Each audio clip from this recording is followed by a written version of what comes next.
Hello and welcome to the Vergecast, the flagship podcast of the Touch Bar. It's good. Only one of us thinks that, Alex. It's Two. True. I would Two? just say two. One and like a third. Okay, one thing that is true is that I became friends with a very famous record producer on Instagram because of the Touch Bar. That was the best humble brag I've heard. It's pretty good. Okay. So Nilay and David Guetta are best friends. Yeah. No, Oakfelder, you should follow him on Instagram. He's Orchestra.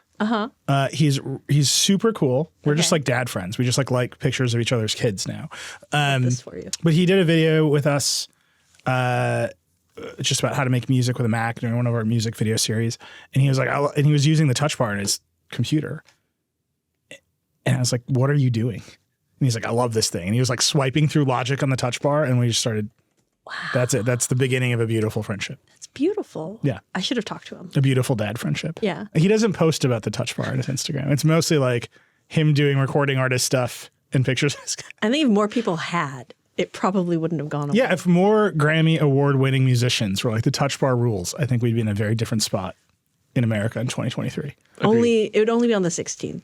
Hi, I'm your friend Nilay. Alex Cranz is here. Hi, I'm your friend who loves the Touch Bar and the Texas Rangers, who are now have a World Series pennant. I don't know how the World Series works, but I've been waiting 30 years. It's awesome. You've been waiting 30 years and learned none of the vocabulary. None of it. The way. None of it. I learned who Nolan Ryan and Jose Canseco were in 1993. Nice. And nothing until this year. And apparently the Rangers rule. You didn't miss that much between the two, to be fair. Yeah. Yeah. I think I'm okay. Yeah. I follow one of those Threads accounts. It's like freezing cold sports takes. And they had one about the Rangers. I was like, I don't know who any of those names are or what baseball is. It's fine. David Pierce is here. What's up, guys? I'm in my sick gamer YouTube channel, David's in our Setup. DC office, the Vox Media DC office, which aka is our sick gamer YouTube channel setup. Yeah. I feel like I said that already. that office is mostly populated by like the corporate staff of the company and then Vox.com and a little bit of SB Nation, I think. And of course, when you think of Vox.com, you think of gamer lights. Yeah, obviously. Yeah. I will say I am here because I lost power today, just out of nowhere on a sunny day, in the middle of an interview for the Vergecast with two of the people who made Planet Earth 3. We were having an unbelievable time talking about cool drone photography in caves, which someday, Lord willing, you will hear on the Vergecast. And my power just disappeared. And now I'm here. I hate it. It's been a day. I took a meeting with a developer who's making a cool app that David was supposed to be on. And I said, David lost power. And he looked at the weather and said, it's not raining out there. Yep. No, it's not. Bunch of news this week. There was an Apple event, which we should talk about. A lot of people have a lot of feelings about this event, and particularly how it was shot. Oh. Oh my. We sometimes The Verge, like you're on a publication, you're lucky if everyone's talking about one story. We had like 3 different groups of people sort of like up in arms about 3 different stories this week. And I was like, oh, we are the only tech site that remains on the internet. there's no one else to yell at but us. But Apple event, new Macs, we should talk about those.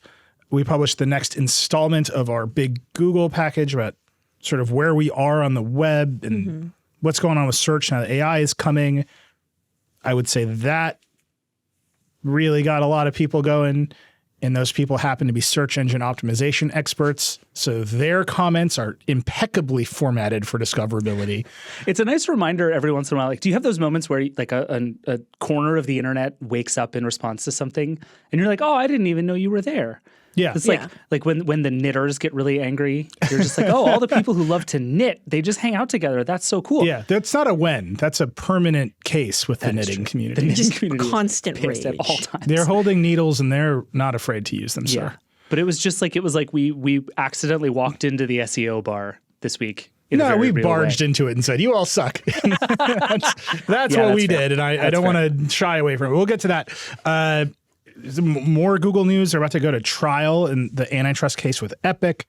David was in the other antitrust trial this week. Sundar Pichai testified. We got to talk about that. There's some spicy documents from Apple that were revealed in that case. That's pretty good. Documents. I love a spicy document. I love a spicy document. Eddie Q's like, put some hot sauce on that before you send it out It's just the little into salt. cold storage for the prosecutors to find 10 years from now. And then there's a bunch of streaming news. Yeah. People are buying things. Prices are inevitably going up. And then we got a lightning round, which is still not sponsored. And I implore you, major American ship maker, to call our financial cul-de-sac, our business development person, make it happen. I don't know who would make that phone call. That's the other side of the house. Mm-hmm. I don't know who's over there. Yeah, that's the idea.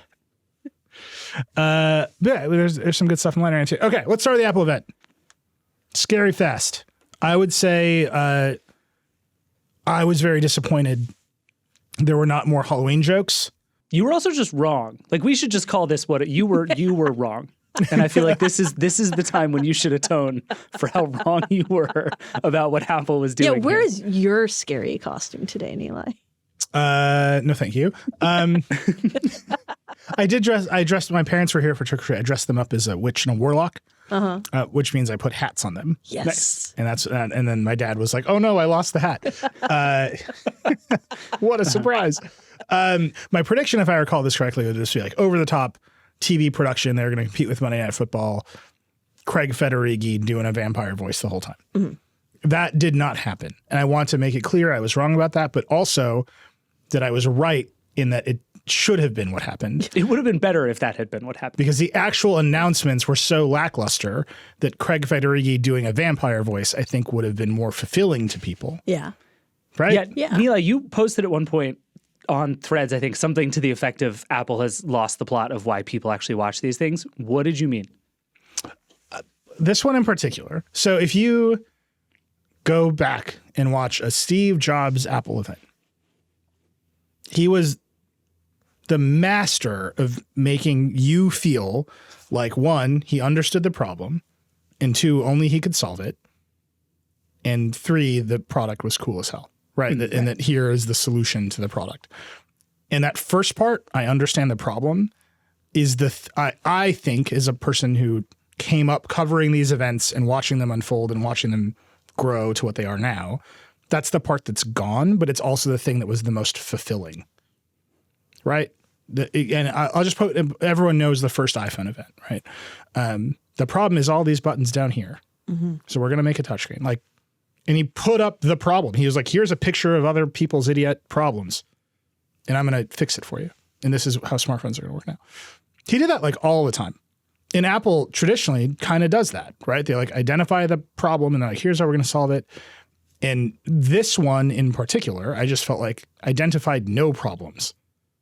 It was like, the problem we're solving is that the chip is even faster. Right. And then you look at how they were trying to sell it. They were like, this one is for creative professionals. If you're coming from an Intel Mac, it'll be 11 times faster. They just weren't solving any problems with the products. It was just like pure marketing. And there was just a moment in the middle of it. I actually didn't put it on Threads. I just said that to you privately. You doxed me. My bad. Whatever. That might have been I'll say it now. There was just a moment in that where I was like, this could be any company. Like, this is how basically every company markets their products now. They're just like, look at how good it is. It was just an AMD keynote. AMD also loves to do an evening keynote. Everybody loves to wear all black. There's usually some leather involved, but not in a fun way. And then they talk about a bunch of processors and show a bunch of charts. So Qualcomm had an event the same week. Alison Johnson was in Hawaii for the event. She wrote a great piece about it. Mm-hmm. Festival of Marketing. And the piece is basically about the Festival of Marketing. Qualcomm's processor graphs are the same as Apple's. They are the same unlabeled graph. And you could argue that they're just copying Apple or Apple's copying Qualcomm or there's a long history of these graphs. But just from the perspective of, are these events different? Do these companies act differently? The answer is, they're converging. They're all converging on the same sort of marketing. I don't mean to say that the products are bad. I have a 16-inch M1 Pro MacBook Pro. It is the best computer I have ever owned. You put a better chip in it. You do some software tweaks to make it 600 nits instead of 500. I'm happy. As long as the battery life lasts, as long as this one does. Best computer ever. The problem is they have so fundamentally solved the problem. Yeah. That they're kind of reverting to marketing. And they've been doing it honestly for a little while now. Like it's been a couple of years of they're not really solving a problem; they're inventing problems to solve on stage. And so yeah, I think we see that a lot with a lot of the camera stuff they're doing. They're like, "Don't you hate that you can't see every fiber of a sweater?" And it's like 3 people hate that, but most people are fine. And I do agree with you that in the beginning it really felt like there was a problem and they were solving it. And in some cases, the problem was Apple's own making, because Apple was at that time like a pretty crummy company, and it got better. And now it's just like, okay, you're at the top of your game. What do you do next? And they're like, we do it at night. Right, and that's not enough. And mostly the we have solved a problem involved the introduction of a new category, right? So the iPod, watch the iPod launch event, right? He's like 1,000 songs in your pocket. Creative jukebox in the audience furious. Right. He put up a picture of that thing. It was like, this thing sucks. Yeah. Like he really did. He was like, here's the MP3 players of the day. Here's the ones that are flash memory. Here's the hard drive ones. These suck. I made a good one. Yeah. And then every iPod, every year after, he invented a reason. Well, that was like why they were bad, and they like fix it. Whatever. The iPad, if you watch the iPad one, it is remarkable actually, because he's like, you have a phone and a laptop, and there's space in between. He brought like a comfy armchair on stage. Like that was the thing. It was the armchair computer, right? Like that was. Yeah, he had a show to put on for you. Yeah. You know, whatever. Steve Jobs is Steve Jobs. I'm just saying that was the thing. And I think Apple has now gotten to this place where it's an infomercial. We all sat around and watched a 23-minute infomercial the other night. It was produced like one. It was shot like one. I understand people have a lot of feelings about that, but it was a TV show. Yeah. They should have done more vampire voices. Tim Cook kind of did one with the first Good Evening, and Johnny Shruji was like, welcome to my lab. And he was clearly, if they had let him, he would have done the whole thing in the voice. But those are the only 2 I got out of it. There were some eyes blinking in the background, whatever. Yeah. All I'm saying, and this is the most minor of criticism, because we should actually talk about the products. The show of it, ever since it's become a TV show, has veered into just sort of regular marketing, and not the Apple will identify a thing that everyone is frustrated with or has never thought of and show you something. The Vision Pro is arguably that product right now.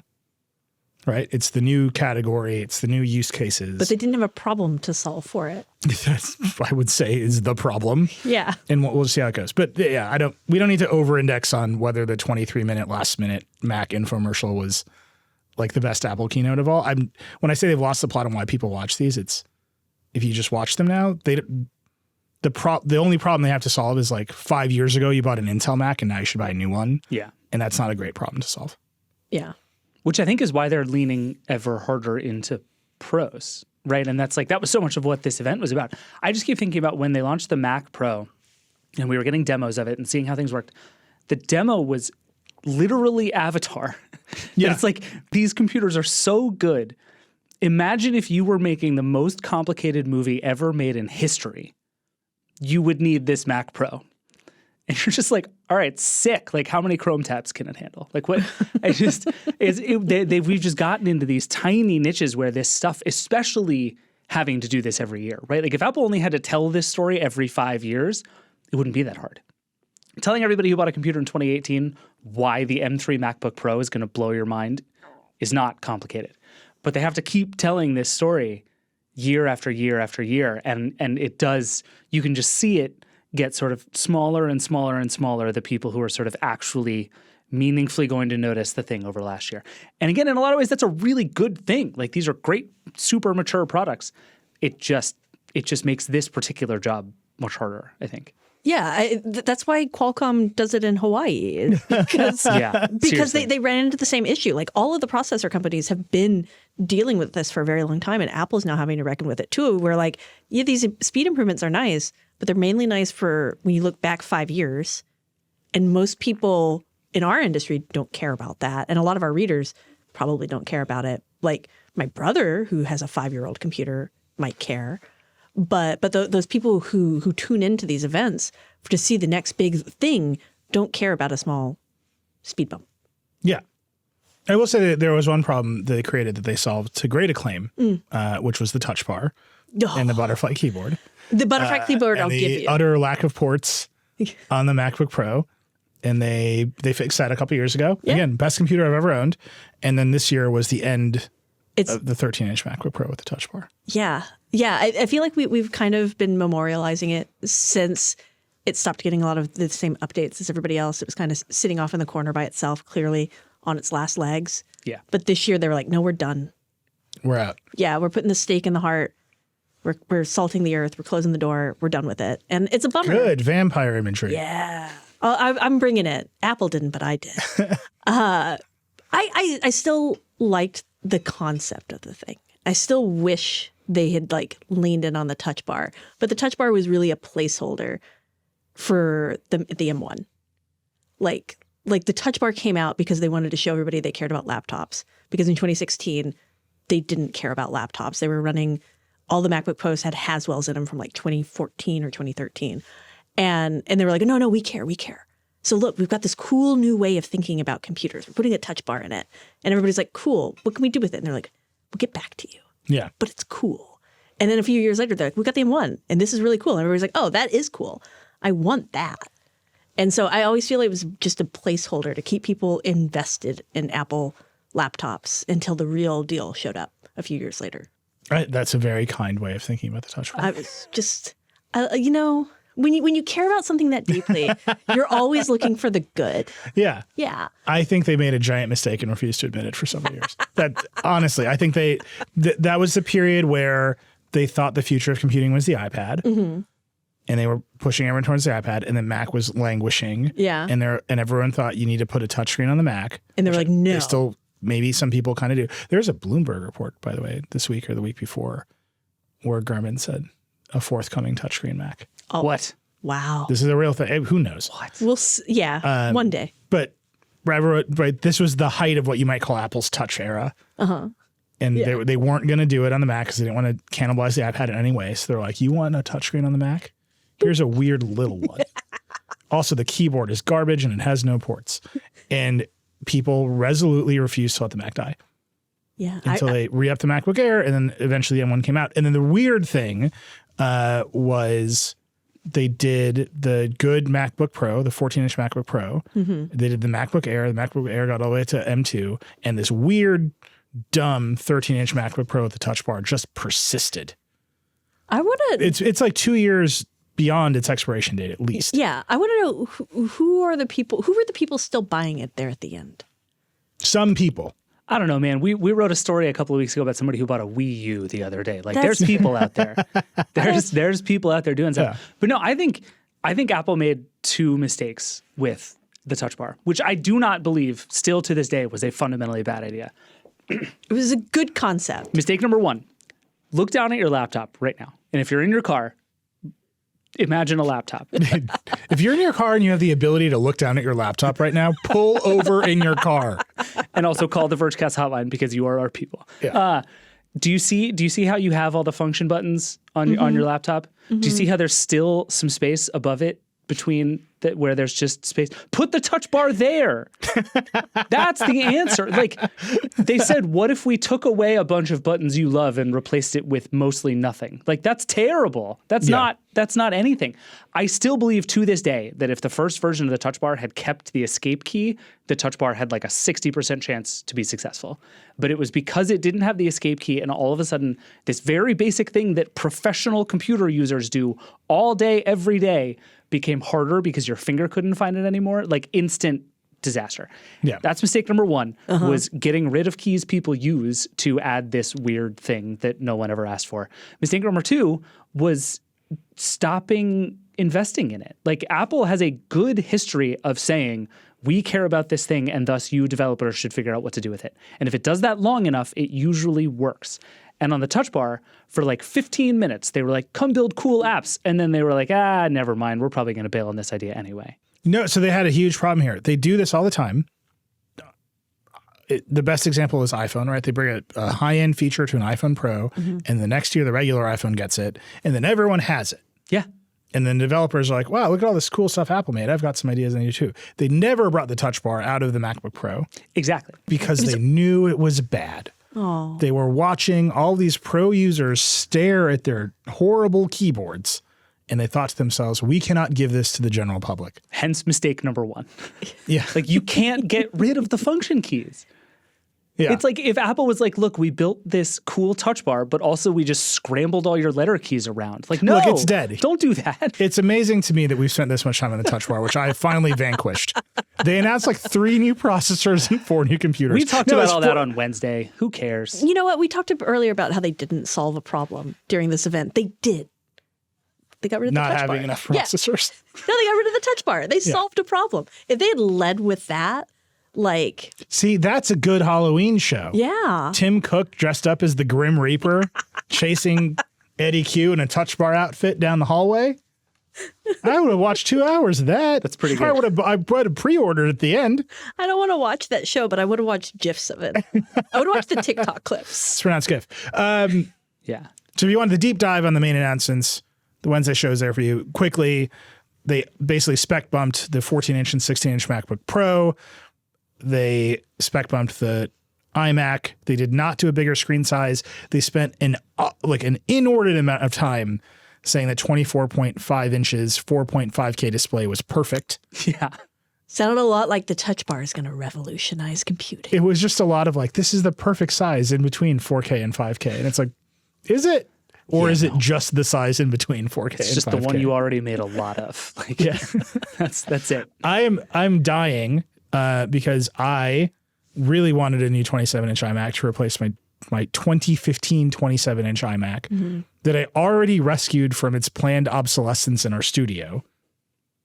But Couldn't you just get like a Mac Studio and slap it on the then end? I have to like buy a new monitor, all this stuff. Anyway, they just sent me a new USB audio interface for recording at home because my old one is kind of flaking out. Yeah, I'm aware. It's USB-C only. Ugh. So I got to get a new Mac. So I was like, I'll just buy the new 27-inch iMac. Have to get a new Mac. That's the I got to only do something solution. now. But I'm not going to buy this little baby Mac. Yeah, my in-laws had a 27-inch iMac from, I think, 2011, possibly even like 2009. They had this thing forever. And it finally got to the point where it's like they tried to load the tax website and it just didn't. It was like, this computer is a security risk. Like, we can't do this anymore, guys. So they've been asking me for like a year and a half, when is the 27-inch iMac coming out? And I kept saying, I went from, I think it's going to happen, give it a minute, to I don't think this is going to happen because the Mac Studio and the Studio Display are the answers. So I got them to buy a Mac Mini and a monitor, which I actually think is a cheaper combo and works just as well. But setting this thing up for them gave me like a real new understanding of why the iMac is great. Yeah. Because I had to buy them a webcam. We had to go through this whole crazy rigmarole with their keyboard because you can't set up a Mac without a keyboard, and you can't connect a keyboard without setting up your Mac. So you need a wired keyboard, which no one has because it's 2023. No way. That can't be right. That's real. Yeah, it does not like Bluetooth. I always have to scramble. The advice they give you on the internet is keep a wired keyboard around just in case you have to set up a computer. Full chaos. So I went through this whole thing and like we eventually got it set up and I was like, boy, it would have been really nice if I could have just like pulled a thing out of a box, plugged it in and turned it on. Yeah. Look, I'm an iMac person. That's why. Yeah. Although my iMac has all this stuff plugged into it, including an ancient flaky USB audio interface that needs to be replaced. So you got to buy a new Mac. So I got to buy a new Mac. Yeah. That's called Verge logic right there. It really makes a lot of sense when you think about it. I'm just going to buy like a 2017 iMac with USB-C. This is my idea. All right, let's talk about Shot on iPhone for 2 minutes. Okay. So at the end of the event, Apple puts up a label. It says Shot on iPhone. Yeah. And then a little bit later, they release some behind the scenes and they show massive production. Like cool Big stuff. lenses bolted to the front of iPhones and stuff like that. Yeah. Yeah, big lights, big lenses. You know, there's like drone shots and CGI. It's a TV. They made a TV show. Mm-hmm. Yep. Apple is a TV company. Like a high-end one at that. Yeah. They made a TV show. Great. So we have a story that's like, here's what they mean when I say shot on iPhone. And the story, it contains almost no take. I'll get to it, but it contains almost no take. It's just, here's all the stuff. If you want to do this, it costs this much money. People are freaking out that we're like accusing Apple of being liars. And it's like, no, this is just, at the end of the video, it doesn't show you the stuff. It's just a shot on iPhone. Yeah. Yeah. In the very obvious thing that they want you to think is that you can do this with an iPhone. And then it's cool. They show you behind the scenes of what you need to do if you just want to do an iPhone. And they did the same thing with Olivia Rodrigo, right? She has a music video they shot an iPhone. They're running national ads during football games showing the thing in a gimbal. Yeah. Like they're not hiding the ball. But shot on iPhone is meant to make you feel good about the iPhone. Right. That you could do it too if you had an iPhone. Yeah. It's just marketing. Yeah. I feel great about iPhones. I don't know. I bear no ill will towards the iPhone because they put it in a gimbal. But the point of it is like, look how cool the iPhone is. If you had an iPhone, you too could be some combination of vampire Tim Cook and Olivia Rodrigo. That's how I feel every time I pick the an dream. iPhone. Yeah. Whatever. I think people are upset about this for like the I'm smarter than you reason. Mm-hmm. Like, you know it. Like, if you're a Verge reader, you know instinctively that Apple has a lot of lights when they shoot the thing on the iPhone. And the idea that other people would know that and that would be surprising to them and make them feel feelings about Apple just made a bunch of Apple people mad. That's like basically my summation of this controversy. Whatever. It's like, all it did was make me realize that all of those shot on iPhone photos might also have had lights. have had lights. So here's the thing. You can do, if you give me enough lights, I can make any camera look good. Actually, not me. If you give Becca enough lights, she can make any camera look good. Yes. And that's great. Like, that's well known. Any person who has played with photography knows, like, give me enough lights and lenses and stuff, you can pretty much make any camera look good. I think the reason they're able to shot on iPhone with the iPhone 15 Pro Max or whatever is not the camera system. It's that they can get the footage off the phone at USB-C speeds. Yep.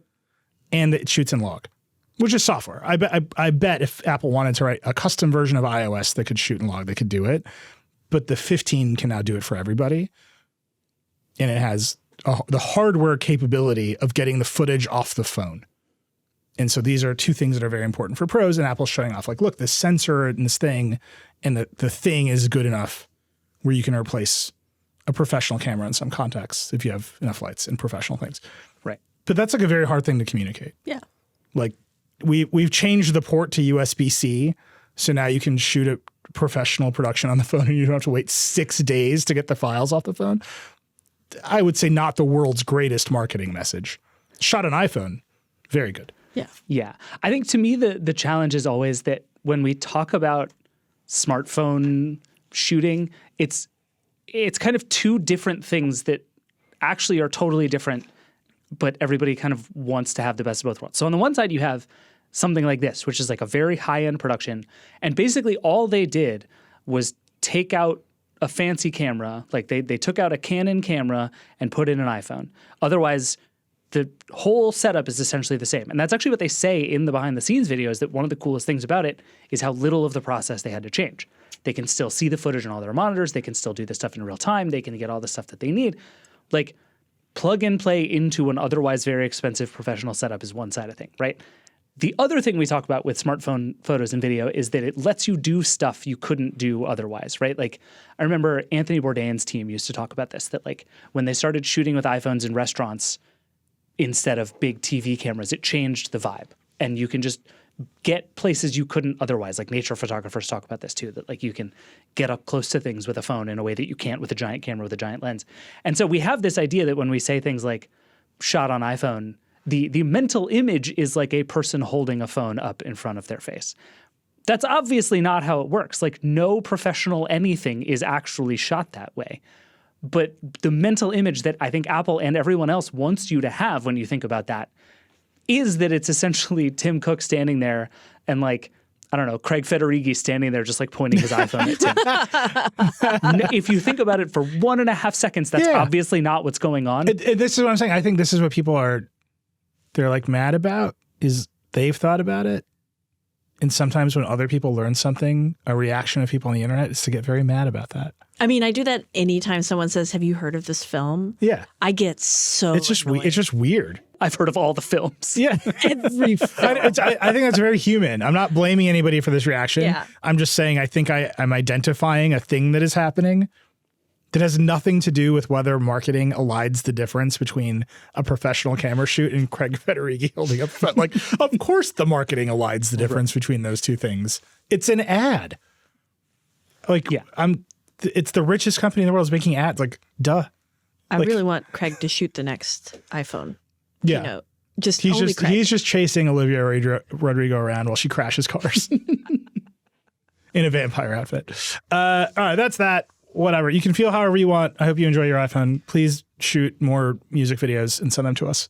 That'd be great. Rodrigo. The other group of people that was really mad at us this week that I mentioned at the top of the show was SEO professionals who, again, I really encourage you to, one, go read our piece by Amanda Chicago Lewis about the culture of SEO, which no one ever writes about.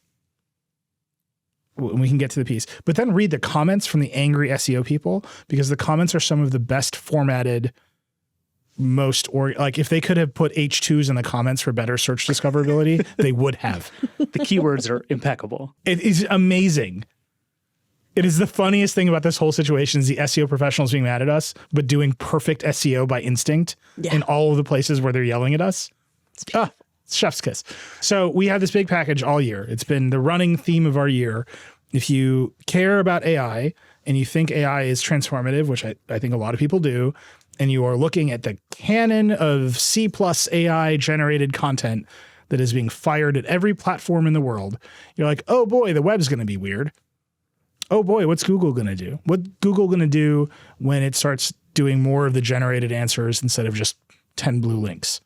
What's Apple going to do when Google starts doing that and their search revenue deal changes in big ways? Like, if you undo search in any way, the knock-on effects are gigantic. Right. It is the architecture of the web. So we're just like writing about it. Did we talk about the melting egg thing on this show yet? Did you guys see this? This is just the tiniest little version of this thing, and it's just my favorite. So Quora, the question and answer website, has been doing work with AI-generated answers to people's questions. It's possible that I'm misremembering this, but I don't think so. There was a question on Quora that said, can you melt an egg? And so ChatGPT through Quora answered, yes, you can melt an egg, which you obviously cannot. Google indexes Quora because it's a higher-ranking site full of good user-generated content. So now if you Google, can you melt an egg? Google says, yes, you can melt an egg, even though that's not true.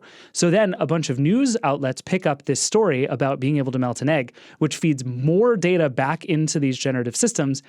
And so now there's all kinds of data on the internet in which phrases like you can melt an egg exist on high-ranking websites. And so we got to the point where the question, can you melt an egg, became like absolute certainty to Google through all of the signals that it wants about how things should work, because one little tiny AI system said so. They fixed it. They have fixed it since, but that's like there are going to be I don't know if they did. Infinity of examples like that. Because I just Googled it, and apparently the most common way to melt an egg is to heat it using a stove or microwave. That's from tnnsupport.com. It's good. Your trusted source for egg melting. So if you... hold on. Okay. Good example, everyone. We did it. If you think that these things are worth talking about, you might direct your resources at covering the present state of Google and the web and how we got here, Google search, so that you might be better positioned to cover what happens next, which appears to be a snake eating its tail of melted eggs. Mm-hmm. Delicious. Pretty soon we will all be melting eggs, thanks to Google. These are just crazy outcomes, right? And they are culture shaping outcomes. A real reason that the flat earth conspiracy has as much traction as it does is because every time another NBA player says they believe in the flat earth conspiracy, people Google it, and then a million websites see that in Google Trends and they write about flat earth stuff. And that is just a feedback loop that has made more people be like, flat earth is a reasonable debate to have, right, because I see it in the information ecosystem. People are stupid. We've written that story. We'll put it in the show notes. So it was just one of the weirdest things. I was like, go explain how search made the flat earth happen. And we did. It's kind of weird that people forgot that the Google bomb exists. So we wrote that story. So in our package, right, we wrote an entire story about how the culture our broader pop culture, for a minute, the algorithm at the center of it was the Google search algorithm. Ryan Broderick wrote that story for us. And now the algorithm at the center of the culture is the TikTok algorithm. Maybe 3 years ago, the algorithm at the center of the culture was the YouTube algorithm. There's a brief, enduring moment where it's the Instagram algorithm that provided you the Kardashians. Just you open Instagram, it's like, here's another one. I just watched them on E. Yeah. But they were like masters of one platform. They haven't jumped to another. Right. And it's just, I think it's important to look at the search algorithm and say, this thing once ran the culture. It's still how information is organized around the world. Everyone writes to it. I mean, I think about SEO, like it's not my Roman Empire, but it's up there. What a phrase. See, that's a TikTok phrase. Yep. The algorithm at the center of the culture is it's ever changing, but you can almost always identify it.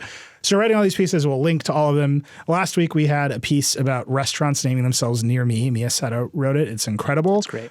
Thai food near me is a real restaurant you can go to in New York. The food's actually quite good, Mia says. So we'll link to that. We've got a bunch of these. This week it was Amanda Chicago-Lewis writing about the culture of people who practice SEO. Not technical SEO tips, of which this piece contained none. Everyone's like responding to it as though this is how to do SEO. No. This is a piece about the culture of the people who practice it professionally and the conferences they go to and how they talk about Google. And a 5.5 foot long alligator. And the conferences they go in Florida. Generally, Florida as a concept is in this piece quite a lot. And I would just point out to everyone, this is like a well-known thing you can do. You can say, I would like to write a piece about we're sitting in the financial district in New York. I would like to write a piece about the culture of finance pros. It's like a real thing many magazines do all the time because they're cartoonish. And then they make movies about it and they star Leonardo DiCaprio. True. And very rarely do the movies contain technical explanations of what the finance pros are doing. How to do finance. You can, right? Like many television shows are about the culture of being a lawyer. Very rarely do Suits ever get any part of the law right. I can't watch the show. It's so bad. It's everywhere. The algorithms just want to make me watch Suits. But this is just a thing, right? The culture of a profession is a reasonable thing to write about. Yeah. So our piece is about the culture of the profession and like how they feel about doing a thing that scammers do to make money and that other people do to just get you to go to their doctor's office or whatever. Right. Piece is great. And it's a bunch of characters because the people who are best at SEO make a lot of money and they have silly cars and they buy alligators for their conferences and they're just loud characters. And one of the central points of this story is the guy at Google who used to sort of manage the SEO industry. It was a guy named Matt Cutts who talked to us for the story. Matt has been out of Google forever. He went to the U.S. Digital Service under Barack Obama. So he was in the government. He was a CTO, I think, at the USDS. And Google, to replace him, hired a whole bunch of people. One of those people is a guy named Danny Sullivan. Danny Sullivan used to be a journalist. He ran a site called Search Engine Land. I used to be a regular reader of Search Engine Land. Now he's a guy who works at Google and sort of interfaces with people who want to do SEO. The people in our story are like, things changed when one guy left and another guy came in, which is a totally reasonable thing to say, right? The posture of the company changed when this sort of ad hoc guy in 2009 was doing it, and then he left and they built an entire function to replace him, and the face of that function is this guy. Danny's been doing this a long time. I think I know a lot of people who have reported on search. We've done a lot of stories about search. I think the scrutiny of search and what it is and how it works is frustrating to people at Google who are in general like idealistic about what it should do. And now there's a trial. Like David this week published the list of top 10 most lucrative search terms in 2018. Yep. And the idea that search is a deeply commercial business really rankles Google, but it is their entire business. I don't think that's true. I actually don't think Google is like afraid of the idea that it makes money from search. Like I actually think that's one step too far. I think what Google believes earnestly, like at its corporate center, is that what's good for Google is good for the web. Yeah. Yes. And by making Google better and giving more people more access to Google, Google has made the web better. Like Sundar Pichai just said that in court this week. I genuinely believe that that is a thing that Google as a company believes. And so for us to come in and say, essentially, that what you've done is you've created a game to be won. And what everybody is doing these things in order to win it. And by doing so, they're ruining the internet. Essentially, what we're saying to Google is like, and I think it's true. I think you look at the internet and it is like provably true at this point. But what we're saying is Google, by trying to grow Google, you've not only grown the web, you've re-incentivized the web to make it worse in order to serve you better. Yeah. Right. If I was to say to you, how do you win the Instagram algorithm? You probably have a mental model in your head, absent reels or whatever. But like in the moment of Instagram's greatest power, you have a mental model of how that incentive structure worked.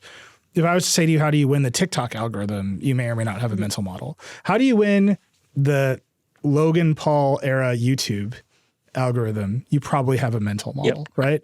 It's not a good one, but yeah. But it's there, right? Like you do a bunch of pranks with your bros, like whatever. All those things change and they come and go. But the idea that there's an algorithm, it can be gamed, people try to game it, that leads to a type of content or a culture of those creators. When we go talk to the platform companies, the idea that we're doing a story like this never surprises them. It never rankles them. It never irritates them. It's just the thing that we do. Right. When we have been going to do it with search, hey, there's an algorithm that creates a bunch of incentives, and there's a bunch of creators out there who are trying to game the algorithm, and that means the culture of the web and the content we create looks like it responds to your incentives. That's where I think Google is very frustrated. Oh, I think that's right. I think because I think what Google would tell you is that it is designed to reflect the best of the web. And in reality, what it did was decide what the best of the web is and then force everyone into that specific box. And the particular thing that Danny read our piece, he doesn't like it because he's characterized as being somewhat unhappy with our reporter in the piece. We say he's pissed because she's a good reporter. I believe her, but he's not happy with that characterization. And you can read it and you can decide whatever you want. And we link to Danny's response on the homepage. You can read that too. Trying to be fair. But where he and I have been going back on Threads is Google keeps saying we publish all of these guidelines and we tell people not to do the things that the guidelines don't say. Like the response to every one of our pieces about Google search this year has been, that's not what the guidelines say.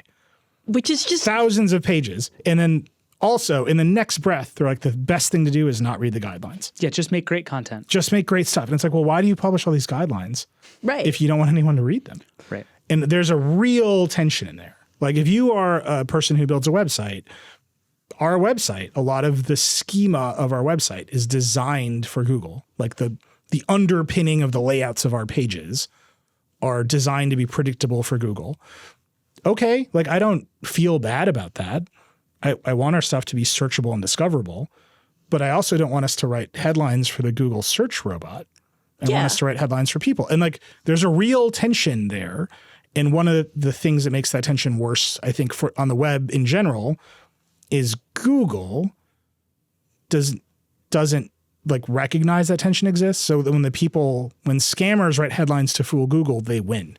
Right. Like we see this a lot in our industry and elsewhere. I think we all think about SEO a lot. And that is one of the reasons this story means a lot to people at The Verge, is because we have to think about SEO. It's important. And we have to think, okay, well, how far do we go? How because there is that way where you can win the web.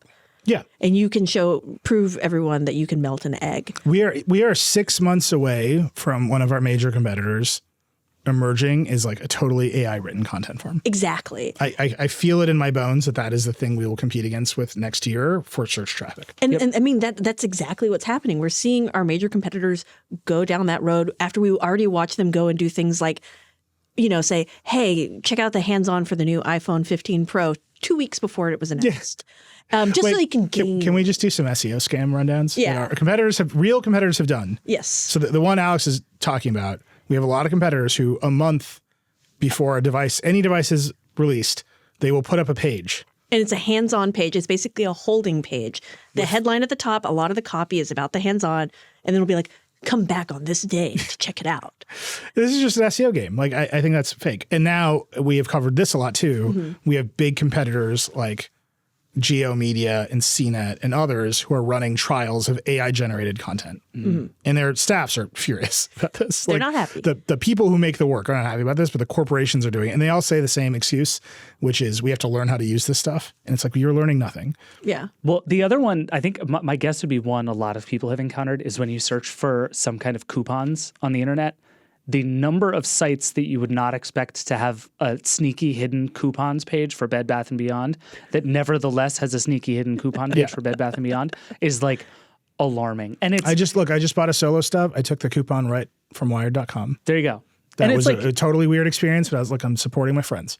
Yeah. And it's, I mean, this is a thing we've talked about a lot on this show, right? There's there's an internet for humans and there's an internet for robots. And Google is the robots. Like it's AI is becoming the robots, but Google has been the robots for a really long time, and it has demanded a lot of people's time and energy because at the end of it, it's the discovery engine for the internet. And Google like really would love you to believe what they always say, which is just do good stuff and we'll help people find it. And I think anyone who has ever tried to do good stuff on the internet can tell you it's just not nearly that simple. Yeah. Anyway, so that's the dispute. You can all evaluate the disclosure. We have a website. There are people at our company that professionally do SEO. And if you Google things, you might find our website. Yeah. Our website is designed to be surfaced in Google search. I think... Oh, there's one part. Can I tell this story? Sorry. Yeah. Sorry, I didn't mean to. No. I was just going to say I love SEO. I want people to read my stuff. All right. Maybe not that far. Alex is like running ChatGPT in the corner to replace us all. There's one, Danny calls out, when we were redesigning the site, he says, Nilay emailed me and wanted to know about some SEO question, which is true. I emailed him and said, we're going to have these quick posts. We're redoing this thing. Our internal SEO team, we're having a debate about whether to index the quick posts. This is a true thing. I say, Danny is the search liaison. I know him. I emailed him and said, hey, I've got this question. And he was like, read the guidelines. That's what Danny said, which is the thing that he is supposed to do. Yeah. Professionally, what he says to everybody is read the guidelines. No special treatment for anyone. And I was like, I don't think the guidelines are helping me here because they are designed to tell people who spam affiliate links not that they'll get downranked. And our quick posts aren't that, but they're also very short. And like the folk wisdom of SEO is that short things are bad. You know, like there's all this stuff and we just don't know the answer. And his answer was like, do what's best. Great. Like that's I presume a totally reasonable interaction. Mm-hmm. And then we didn't index the quick post because we didn't want to tank the traffic to our other pages by having something that might be whatever. Okay, that's like a normal sort of like business conversation that you might have. We didn't have any terms. It was just advice, right? Mm-hmm. Like I'm operating to the search liaison. It's not a commercial conversation. It's not the wrong side of the house. And I know Danny. So he calls us up as if to say like us caring about SEO somehow negates us from criticizing the practice of SEO. In fact, it makes us more like qualified to critique it. I feel much more qualified. Yeah, we like do the thing. Yeah, like I do it all the time. I feel also, very qualified. And we have a lot of commenters who are like, but you have posts that we want you to read laptops. our website. If we do want you to read our website, but also just turn the knob all the way. I will concede that we are the worst SEO scammers on the internet. Yeah. The worst. We're going to find you and we're going to sell you some car insurance tomorrow. You looking for a wireless plan? Get that Solo stick. That would be great if we sold wireless plans. We're like, don't buy any of them. None of these will let you do surgery on a grape. I'll concede it to you all the way. Mm-hmm. That doesn't change the idea that people who practice SEO have a culture. Anyway, you can tell that I care about this a lot. Yeah.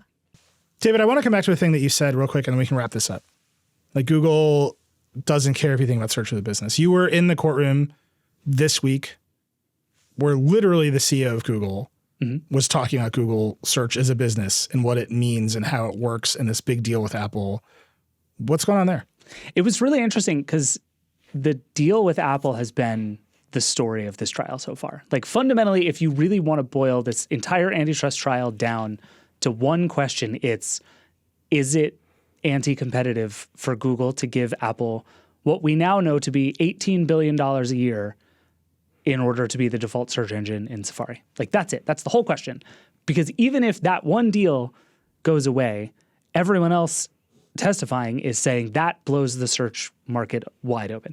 But So Sundar Pichai gave this like long, mostly unspicy testimony. Like Satya Nadella was very spicy, Sundar less spicy. But essentially what he argued over and over is that like Google is a business. It's a competitive business. There are a lot of things out there. Part of Google's line is that like everyone is coming for search all the time. Prabhakar Raghavan, who runs search for Google, talked a lot about TikTok and vertical search engines and this idea that like people look for information in lots of places. And that's fundamentally what Google does. It's very competitive, on and on. And Sundar Pichai just kept saying, look, we give all these companies all this money because it makes us more money. And like, it's just that simple. Like Google wouldn't give Apple $18 billion a year if Google didn't make more than $18 billion a year as a result, right? Like John Schmidtlein, the lawyer for Google, asked him about like, you have a fiduciary duty to shareholders to make money, right? And Sundar was like, yes. Like we do these deals because they are good value and Google is a business. And when people use our search engine, we make money from it. Like that fact is not unclear to anyone, right? I think if you want to talk about the ways in which Google search has gotten worse over time, which many people perceive that it has. If you want to talk about whether there are too many ads or Google hides the fact that there are ads or AI is going to ruin the quality of your search results, like that's all really interesting questions. But Google's coming out here and basically saying like, we are a business. We make an awful lot of money. What do you want from us? Like the idea that Google started out as this company in the relatively early days of the web and said, we are going to bet on the web. We are going to bet that we can be essentially infrastructure for the entire web, and that if we help more people do more stuff on the web, that will accrue value back to Google. That has been one of the great bets of business of all time. Like, holy God, was that a good idea from Google 25 years ago? Yeah. And the question in front of Google, and that was kind of put to Sundar a bunch of different ways, is like, has that turned? Like, are you no longer good for the web because you're so big, because you're so powerful, because you're so sort of singular in your power as that infrastructural layer? And that's obviously a much harder question to answer. And obviously Sundar is not going to say, yes, we're too big. It's a huge problem. But that thing that they bet on the web and the web got to take over the world, and so did Google, is like the central tension of all of this. Because it's like, at what point does that go from, I think we all rooted for Google for a really long time because it was true that like, I think a lot of our listeners are still rooting for Google. For sure. Like it was a company that believed in the internet at a time that I think it was good to have a company that believed in the internet. In many ways, when we interact with people from various companies, the people from Google are easily the most sincere. Yeah. And they want the web to be a good place full of good things that people can access and use. Like, I think that rules. When does that turn on you and you become, you have to tamp down the web to keep it the way that you want it?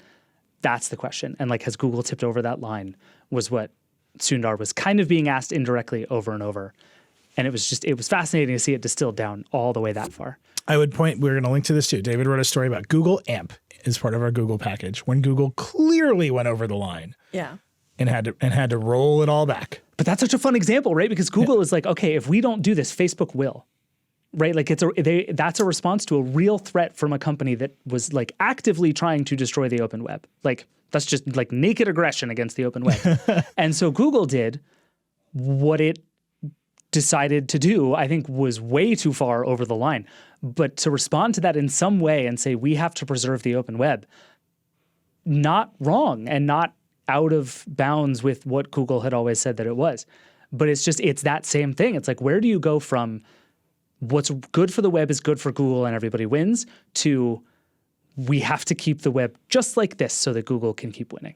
Yeah. And I think that the interesting thing about the sort of like dominant algorithm theory is it's weird that the web is shaped for search, that there's no other discovery engine, that there's no other competing incentive. You can't just make a weird website and sort of like assume Google will find it. Right. And it's really telling that Google now is even struggling to do that. It's trying to find all these new ways to show you stuff. It's trying to do the more multimedia search. And it's just like, I don't know. Have you found yourself on one of those pages where you do a Google search and instead of getting a bunch of links to stuff, they just show you like vertical videos in a row? It feels bad. I don't like it. Yeah. I click out every time, especially if it's like I'm trying to figure out how to grill something. You know, I know why it feels bad. It's because you don't know that you can ever get back there. There's Yeah, something that's- really yeah. permanent about doing a Google search and finding a page and being like, all right, I looked through some of these. I'll come back to it or whatever. For me, it was just, oh God, I'm going to have to watch a video. I just want to like go and scan a. Look, I'm told that video is the highest bandwidth. Yeah, form. that's just because you're old, Alex. I Sorry, hate to I'm be just the bearer old. of that news on that one. Yeah. Okay, we got to take a break. I'll just say this at the very end. We were getting documents out of this trial. Apple had an internal presentation that said Android is a massive tracking device, and they signed a big deal with Google. It's very good. All right, we'll be right back. All right, we're back. We went very long talking about Google search. Yeah. So we're doing the back half of the show is 2 lightning rounds. This one is the streaming lightning round. Pew, pew. That was my streaming Alex voice. Cranz, take it away. A lot happened this week. I'm going to give David. You want the fun one, Hulu, or do you want Sure. Casey Bloys? No, give me Hulu. Okay, all right. A lot happened this week. I'm going to kick it off with Casey Bloys, who is currently running HBO, and during the early days of the pandemic was a little too into his phone and was directing people to direct interns to harass, or not to harass, but to troll critics online of HBO shows. This is like Warner Media classic move. Yeah, hysterical. He has since apologized Oh my. because this all came out because one of those interns is suing the company for wrongful termination. So it all came out from that. It was in this big Rolling Stone piece all about the company. A lot of really good reporting in that piece. You should go track it down. But since then, Casey Bloys has addressed it, and he was basically like, I was too into my phone, and now I just DM when I'm angry at critics instead. Oh my. That's the huge feat of self-realization that he's gone through. Does he just direct message his criticisms? I should just yell at you myself. Yeah, so he's DMing his criticism more, and honestly, I would rather have Tim Cook come into my DMs, be like, "That was a real rude thing you said about that phone." The Flash was good. Yeah, I think I'd rather prefer that. What are you trying to say, Casey Bloys? Okay. I have 2 things to say to Casey Bloys. Casey, I know you're listening, so pull over your car, take notes. Yeah. Thing number 1 is use your own burners, man. Come on. Like, I'm all for having burners. NBA athletes do it. Everybody has a burner that they use just for looking at accounts, just in case they like one by accident. Everybody has burners, but you got to have your own burners. And if you're not going to have your own burners, at least like do it for real and get like a bot farm. You know what I mean? Like he did this like half measure that it's like, if you're going to go for it, go for it. Otherwise, just pretend you're like a random stranger and defend yourself, and you'll inevitably get caught, and it'll be very funny. This is the weirdest, worst way to do it, to like yell at your assistants to defend you on the internet. Like, don't do that. It's not great. No. He says it's much better now because he has many of them are gracious enough to engage with him back and forth. So it's much better now, instead of having the intern say, "You suck," because that was the gist of the ones they confirmed were coming from this person. I mean, okay. I'm going to disagree It's with not David. even good. I want an army of interns with burner accounts to tweet at our critics. And if you're interested in this job, you can just email us at vergecast@theverge.com. And we'll see what happens next. We'll pay you in merch. Also, those critics are not being very gracious because they didn't know that the army of anonymous interns was tweeting, "You suck at them." Yeah, because it wasn't like Casey was like, "Hey, so all those weird anon accounts that have been tweeting, 'You suck at you.'" That was me. I prefer to start DMing now. And they're like, "Oh, yes, of course, Casey, come in." No, he just started DMing them. All right, here's my staying on HBO Max. Here's my lightning round one. In the grand scheme of everything getting more expensive, if you're on HBO Max and you had ad free, now they're going to charge you more money for 4K. God damn it. If you had a legacy ad free account. How much am I paying now? I missed this and I'm very upset. If you're on the standard ad-free one that you used to get 4K on, which I think is $16 a month, you're going to lose 4K. You have to upgrade to Ultimate at $20 a month, and then you get 4K back. I'm not going to have any money for my children. I don't have any. Mine is named Max. I get nothing for this.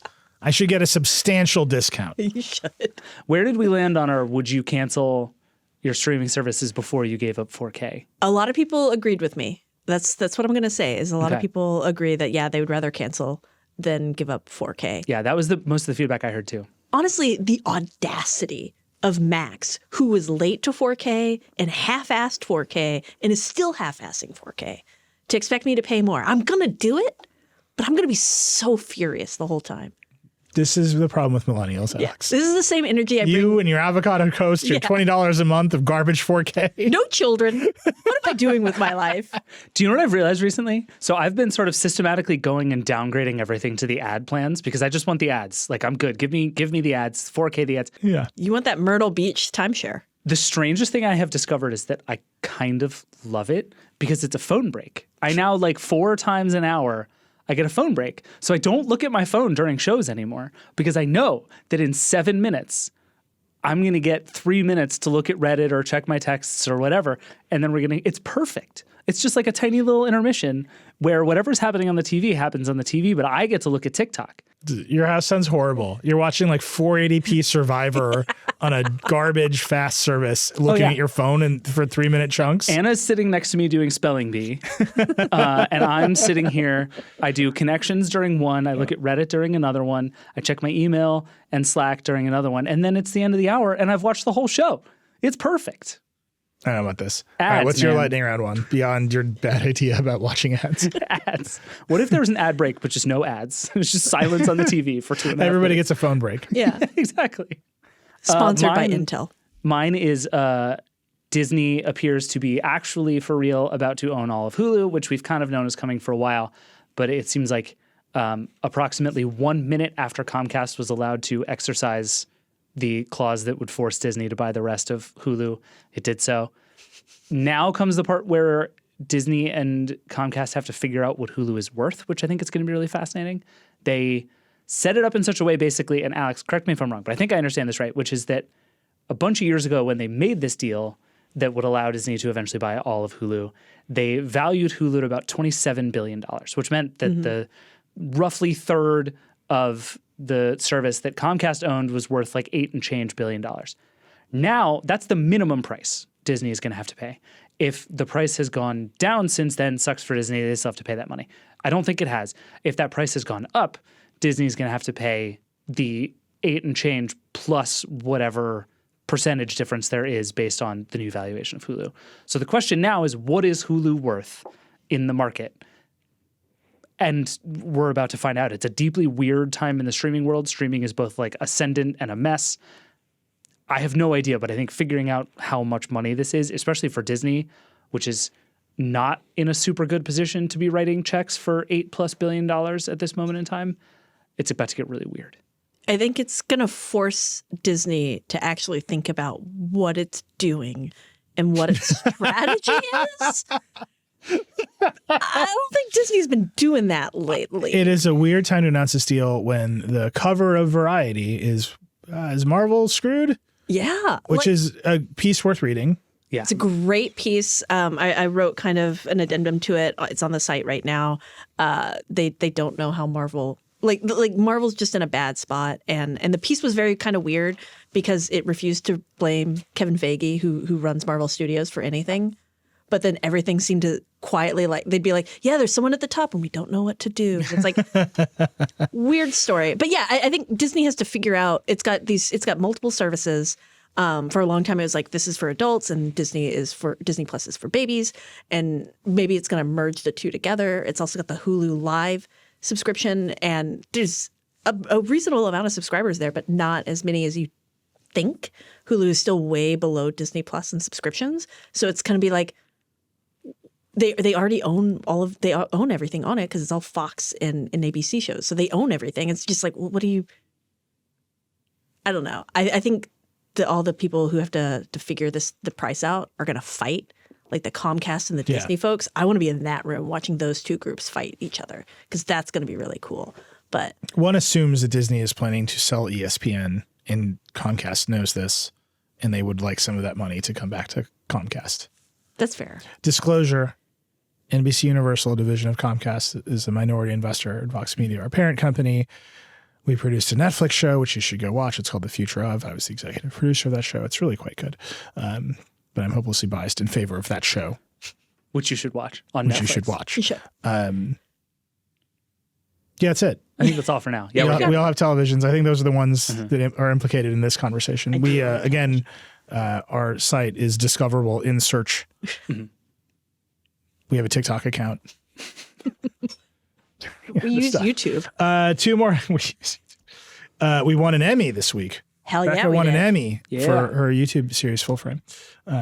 Big bias in favor of winning Emmys. Just know you can't trust anything we say if it's not going to win us an Emmy. One more thing before we move on from the streaming stuff. There was a big debate in our comments on the Hulu Disney thing about whether if you're Disney and you're going to combine all your streaming services, should you call it Disney Plus or should you call it Hulu? I think this is the most obvious question ever, but I'm curious what you two think. Ooh, I think if Disney knew what they were doing, they would call it Hulu. No.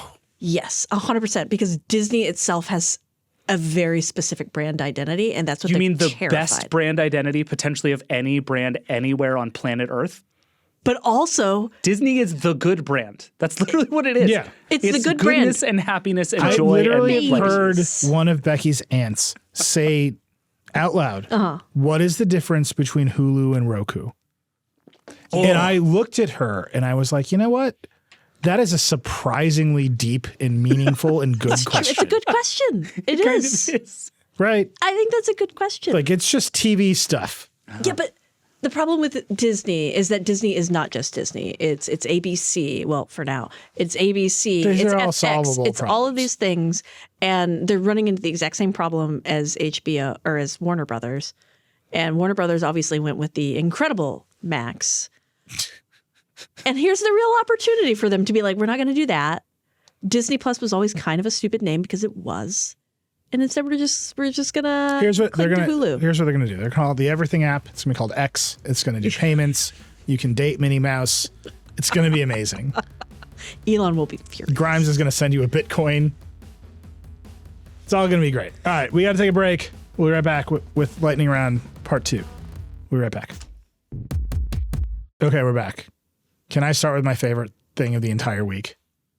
Yeah. Yes, please. Absolute favorite thing of the entire week. It's not even a thing we covered. Oh. It's a thing that TFL Truck covered on TikTok. Oh. By the way, TFL Truck, one of my all-time favorite. It's just a website about trucks. They rule. It's great. They're at some car show. The guy's like, I'm here with a Ford F-150 Lightning at the Borla booth. And he goes to the Borla guy and he's like, so you've built an exhaust system for the F-150 Lightning. And the guy looks at him and goes, it's really more of an aftermarket sound solution. And then he goes, it can play futuristic sounds too. This is a thing that happens in this video. I lost my mind. I've watched him say it's really more of an aftermarket sound solution 1,000 times. Did he play it? The confidence. It's really more of an aftermarket sound solution. What he means by this is that there are speakers mounted under the bumper of the truck. What? And then when he pushes the accelerator down, it makes engine sounds. And it's all very complicated. Mm-hmm. Right? He's like, look, we're plugged into the systems of the truck. We're measuring the distance the accelerator pedal is pushed to the floor, the load on the engine. We've got simulated gear shift sounds on an electric truck. And then he's like, and there's buttons and knobs. So there's one knob switches between 4 presets. The other one is the volume. Uh-huh. You can change the presets on your phone to futuristic sounds. It's really more of an aftermarket sound solution. And then he's like, here's what you can set it to right now. Mind you, this is a Ford truck. He's like, a Chevy Silverado. What? A Dodge Charger. And I'm like, there was a meeting at the exhaust company. Borla is a famous exhaust company. And they had a meeting. And they're like, this EV thing is killing us. No one's going to buy exhaust pipes from us anymore. Headers out the window. We're not doing this. What's our plan? And someone's like, aftermarket sound solutions. We're going to put speakers on the trucks and we're going to make Ford trucks sounds like they have Chevy V8s in them. How are they going to roll? There was a meeting, Alex. I love it. Just go watch this video. It's not even our video. I just quick posted a TikTok from another publication because I can't get enough of this guy saying it's really more of an aftermarket sound solution. There was a period of time, like 2 months ago, I would say, where Nilay, you missed a couple of shows in a row. You were super busy. you didn't do the iPhone review this year. You were doing code. You were moving. A lot was going on. And we got a bunch of emails being like, is Nilay leaving? Is he going off to like some big job? And I want everyone to know that when Nilay does leave, it will be to do the thing he just described just now. Nilay will leave us to go do aftermarket sound solution truck TikTok.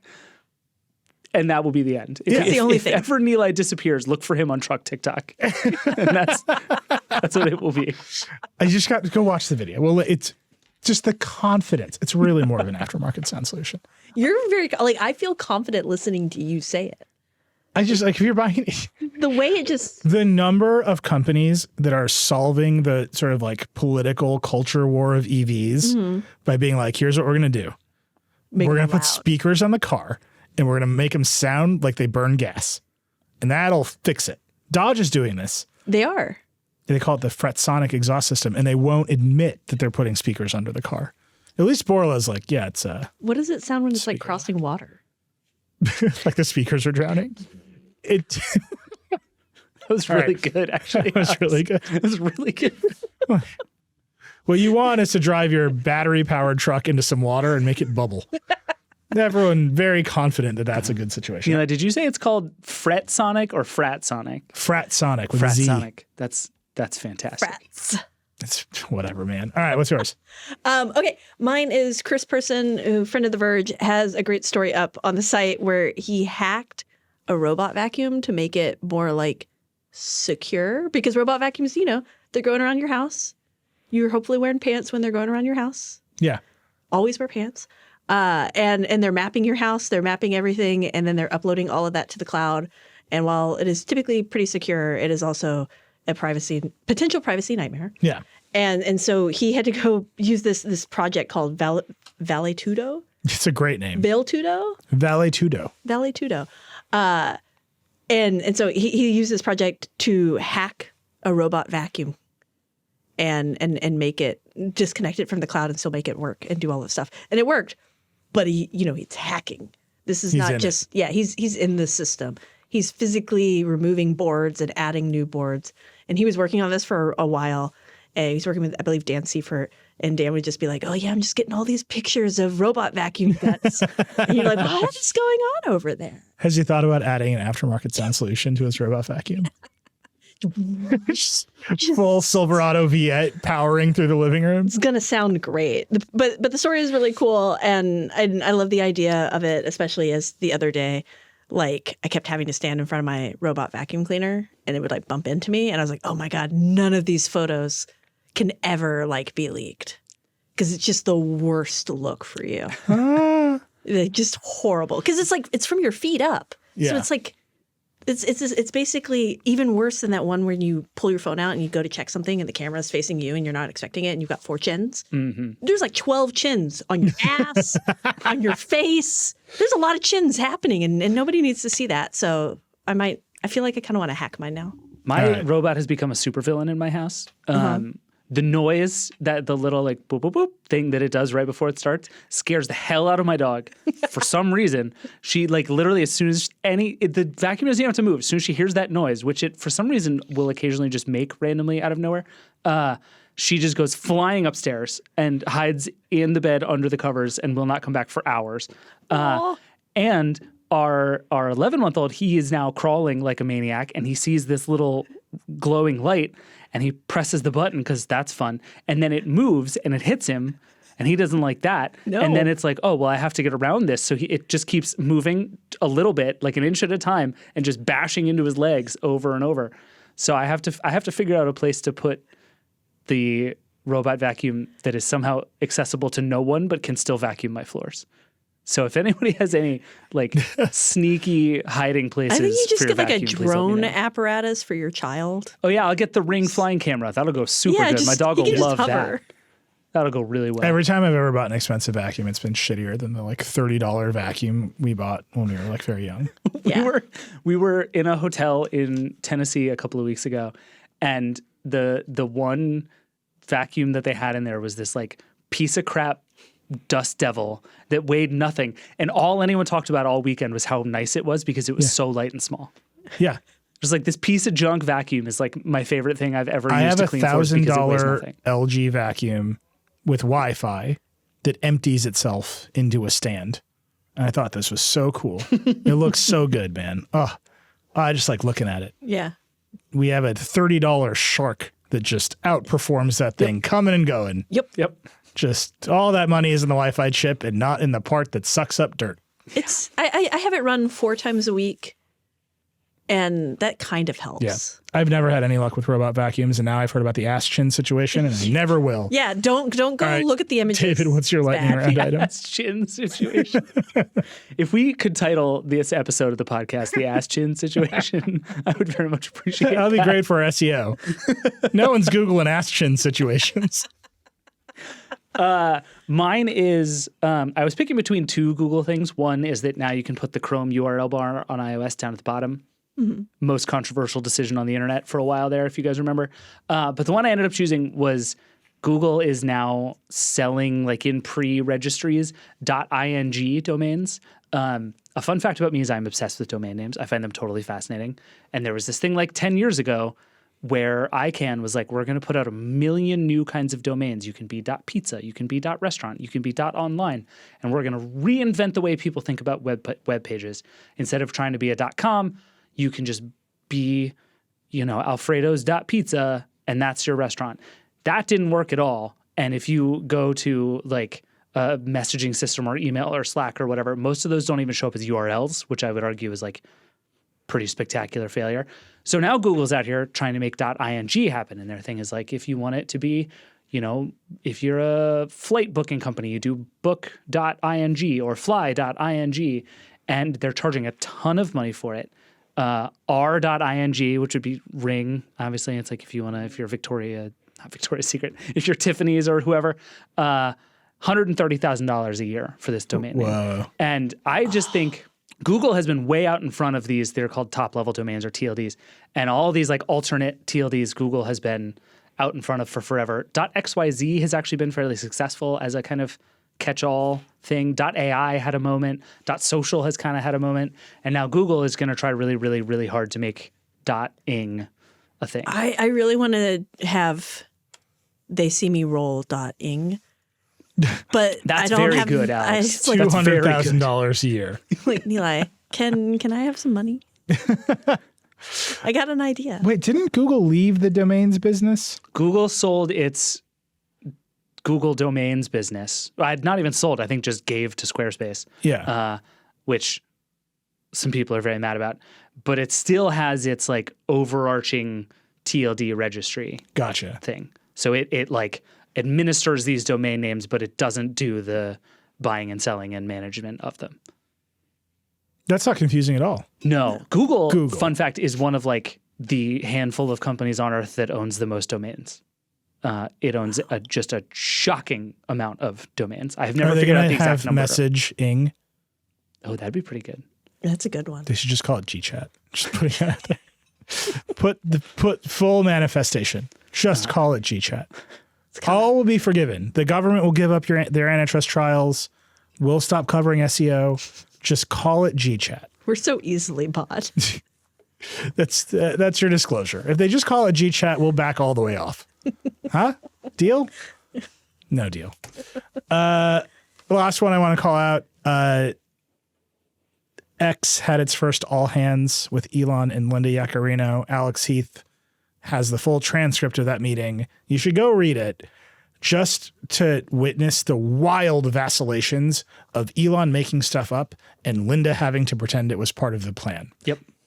There's one point where I don't remember exactly what he was saying, but Elon was like, I'd like to start with this. And it was obviously a surprise to her. And she was like, I'd raise my hand to be a part of that. Perfect. Just perfect. Yeah. It's very good. That's what you want out of your CEO. Just complete befuddlement and surprise. Love chaos. That's a good piece. We got a bunch of good stuff on the site this week. Liz, in addition to the things people are very unhappy about, Liz has been covering the FTX trial. Sam Bankman-Fried was on the stand.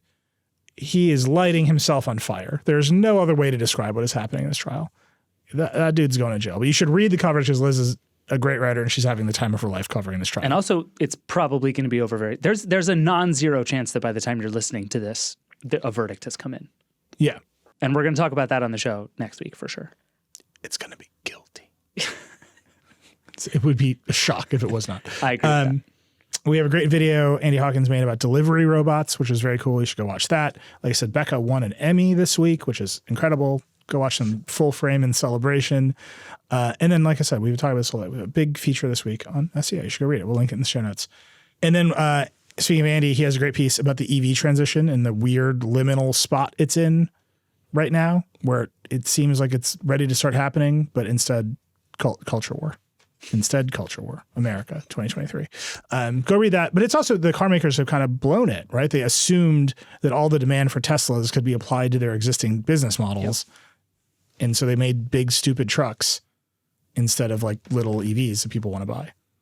Like Chevy is like, look at our $100,000 Silverado instead of look at our Bolt, which is, it feels like an error. Like the people who want to buy EVs are not up there. Yeah. Anyway, that's a great piece. You can go read it. There's also obviously some coverage of charging networks in there. And lastly, before we break, we want to know how you feel about the Vergecast on YouTube. Are you watching it on YouTube? Are you catching the Easter eggs in the background? Or are you sticking with the podcast player? What do you like about the show on YouTube? What don't you like? We know you want us to cut to more pictures of things and add chapters. We'll do all that stuff. But beyond that, what do you want from us on YouTube? We're growing on YouTube. It's great. It's fun to be in the comments on YouTube. But we want to make it better. Let us know what you think in the comments on YouTube. Bringing the multiple ass chins to YouTube. Amazing. That's it. Thank you so much. It's Vergecast. Rock and roll.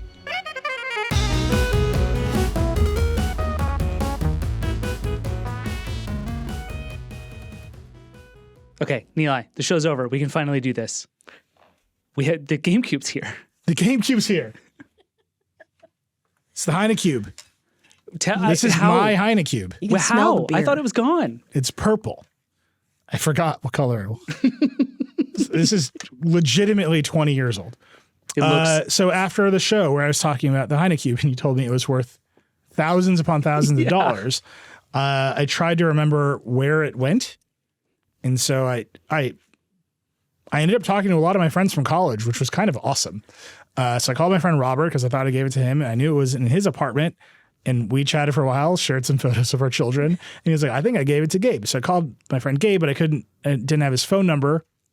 So I texted his wife and I was like, do you have a GameCube? And she responded, you bet your ass we do. And I got a hold of Gabe. Gabe has been playing this GameCube in his basement with his kids for like the past 10 years. I have all these pictures of him and his kids playing Mario Kart on this thing and like Double Dash and stuff. First of all, I'm surprised it worked ever, much less still works now. I mean, it has been soaked in Heineken this entire time. So Gabe very graciously sent it to me along with the controllers and wires. The Madden game is gone. He did send me Mario Kart and Sonic. Okay. So I'm going to buy Madden 2003 on eBay or something for the GameCube, and we will Twitch stream playing Madden in honor of the GameCube. We'll find some way. I have no idea how to make a GameCube play on Twitch, but it seems like we should be able to figure it out. Or Polygon. YouTube Gaming. They're around. Yeah, we bunch find of one nerds. of those guys. Hey, nerds. Do it. This has RCA jacks. You know how to make that go on Twitch, don't you? So we have it. He has a controller. It is, I would not say in perfect condition. You know what I forgot about the GameCube? It has a handle. It has a handle on the top. It has a powered by ATI sticker on the front. Yeah. Yes. Very good. The eject button's a little broken, but the important thing, if you go read all the listings for how expensive these are, the Heineken logo is not a sticker. It's not silkscreened. It is etched and dyed. Whoa. So the Heineken logo is perfect on the Heineken. It's beautiful. So anyway, we're going to play with it for a little bit, and I'm going to send it back to Gabe because even in my lawyer brain, I cannot make a claim for it being mine after he's had it for 20 years. Yeah, no tape backs. Yeah. I'm like, you have owned this for 20 years. You've taken it through multiple homes. It's his now. And your children have thought it's theirs. That's where you lose it. Is like your kids grew up playing this console means it is officially your console. Another hilarious fact of this, again, I ended up talking to like a lot of my friends from college in this search for this GameCube. And I was in a band with Gabe for a long time. And we had a projector and he's been playing it on a projector from the band. Someone was like, oh yeah, I played that GameCube with Gabe. He's using the projector from your old band. It's incredible. So good. It's very good. So thank you to Gabe for sending it to me. The totally weird, out of the blue text to receive to both him and his wife. But he sent it to me. It's very nice of him. I'm going to find a way to repay him in some way. But we have it for a little bit. We're going to play some Madden 2003 online with it. Hell yeah. And then I'm going to sell it for thousands of dollars. You also have a controller that looks like it has about 60 feet of wires attached to it. Yeah, it's not what. It's not the wave bird, Alex said. The controller is legitimately gross. There's no way this is worth thousands of dollars. I'm trying to keep away from that controller. But as I recalled, playing Madden on this thing is going to be a total nightmare. Yes. Beautiful. The buttons are nowhere it's near gross, each other. but beautiful. Yeah, the buttons are nowhere near each other. The L and the R button are just 6 miles of travel. And those, you hear the springs just recoiling. Show it to the camera. You weren't showing it to the camera. I don't know if you can see this. Do you hear that? Listen to that. Just the resonance of the springs banging away in there. It's good. This cable is so long. It's in all the other cables now. Anyway, that's the Heinecube. We have it. Thank you to whoever in 2003 came to the bar by my college and let me win a Heineken tournament. Let me win a Madden tournament in it. We'll see you soon.